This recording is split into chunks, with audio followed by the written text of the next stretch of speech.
अपर्णा का भी कितने दिनों से भारतीय जनता पार्टी में बताओ कहीं पर भी कुछ दिया। ये तो परिवार की बात है। अगर बाहर के लोग भी जब भी आते हैं तो उनको सम्मान देने का हम लोगों का सम्मान रखते हैं। हमारी पार्टी ने, राष्ट्रीय नेतृत्व ने फैसला लिया है, तो फैसला लेने के बाद सीधा सीधा देखिए हम लोग पहुंचे हैं वहाँ। और पहुंचने के बाद वहाँ के युवाओं ने शुरुआत करी, फिर वहाँ के सभी कार्यकर्ताओं ने शुरुआत करी, भाई आदित्य को लड़ाइए। तो आदित्य आ गए मैदान में। तो अखिलेश जी तो नाराज हुए होंगे कि उन्होंने आपको टिकट दिया, आपने अपने बेटे को आगे कर दिया। नहीं, नाराज नहीं हुए हैं। उनके फैसला तो फिर उन्होंने ने बदला है। आपका दबाव इतना रहा होगा कि मेरा मैं नहीं तो कोई लड़ूंगा, दबाव नहीं, मैं नहीं लड़ूंगा, मेरा आदित्य कोई लड़ेंगे। दबाव नहीं। अपर्णा यादव आपके परिवार से निकलकर चली गई बीजेपी में। उनसे लोगों ने पूछा कि भाई आप क्या लड़ेंगी मैनपुरी, तो उन्होंने कहा कि मैं परिवार के खिलाफ नहीं लड़ सकती। तो आपको लगता है कि फैमिली वैल्यूज बीजेपी में भी कोई गया है तो फैमिली के साथ ही है? नहीं, ये तो ठीक है, वो तो अच्छी बात है, अच्छी बात है। तो देखिए वो समझदारी की बात करी है, उसने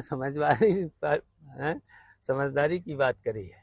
वो जानते ही कि अगर देखिए भारतीय जनता पार्टी वाले जानबूझ करके उसका इस्तेमाल करते हैं, ये सम्मान नहीं करते हैं भारतीय जनता पार्टी के। ऐसे ही अपर्णा का भी कितने दिनों से भारतीय जनता पार्टी में बताओ कहीं पर भी कुछ दिया।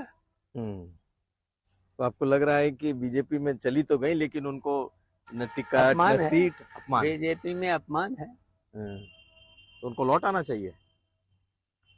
अब बिल्कुल कोई न कोई उनको भी निर्णय लेना चाहिए।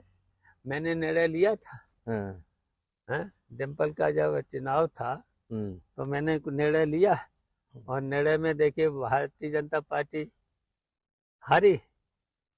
तो उसी तरह से देखिए भारतीय जनता पार्टी को हम लोग फिर इस चुनाव में हराएंगे। लेकिन अगर अपर्णा को आप कह रहे हैं कि उनको आना चाहिए, अगर आ जाएंगी तो आपके यहाँ उनको सम्मानजनक जगह फिर मिल पाएगी, क्योंकि वो तो छोड़ के चली गई। बिल्कुल, हम लोग हमेशा जो भी हमारी पार्टी में है, ये तो परिवार की बात है। अगर बाहर के लोग भी जब भी आते हैं तो उनको सम्मान देने का हम लोगों का सम्मान रखते हैं। सपा कर रही है इस बार MY कम दिखाई दे रहा है या नहीं के बराबर दिखाई दे रहा है, जो आपका मूल समीकरण हुआ करता था। और इस बार देखा जाए, नहीं, वो तो मिलेगा ही, वो तो मिलेगा ही। हमें 90-95% से लेकर जाएगा 99% तक MY मुस्लिम और यादव। हाँ, वो तो जाएगा ही। उसके अलावा पिछड़ा, अति पिछड़ा और उसके साथ साथ सवर्ण और सभी वर्ग का वोट मिलेगा। और इतना मार्जिन से जीतेंगे, इतने मार्जिन लोग चकित रह जाएंगे। लेकिन इस बार एक जो बहुत बड़ा सवाल उठ रहा है वो ये कि समाजवादी पार्टी ने जो टिकट डिस्ट्रीब्यूशन किया है उसमें 5 अगर यादव उतारे हैं तो सिर्फ अपने परिवार को दिया है, परिवार के बाहर कोई टिकट आपने नहीं दिया है। आखिर क्या ये आप लोगों की नई रणनीति है? देखिए, हमारा परिवार ही समाजवादी पार्टी है, और देखिए हमारे परिवार से ही ये घबराए हुए हैं भारतीय जनता पार्टी के लोग। और देखिए परिवार हमेशा हमारा चुनाव लड़के ही आया है, जनता के बीच में है, जनता को हमारे परिवार पर भरोसा है, तो इसलिए ये लोग हताश हैं।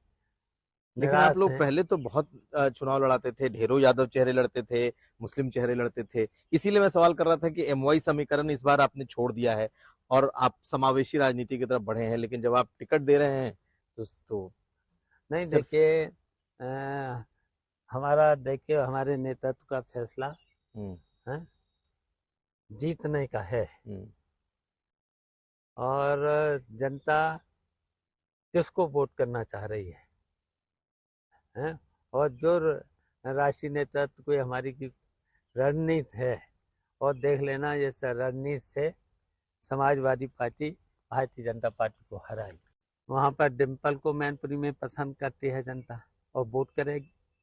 वहाँ देखिए अखिलेश और कोई भी परिवार, वहाँ धर्मेंद्र में देखना आजमगढ़ में, हम्म, और ऐसे ही फिरोजाबाद में अक्षय, सब हम्म। चुनाव में जीतेंगे और भारतीय जनता पार्टी को हराएंगे।